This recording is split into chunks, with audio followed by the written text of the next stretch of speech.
கர்த்தருடைய நாமத்திற்கு மகிமை உண்டாவதாக. உங்களுக்கான தேவ வார்த்தை.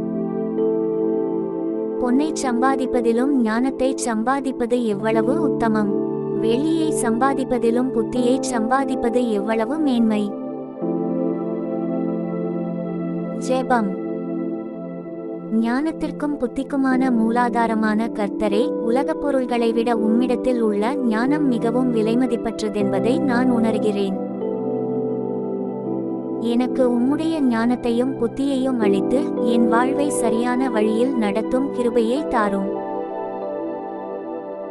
இயேசுவின் நாமத்தில் ஜெபிக்கிறோம் எங்கள் நல்ல பிதாவே. ஆமென்.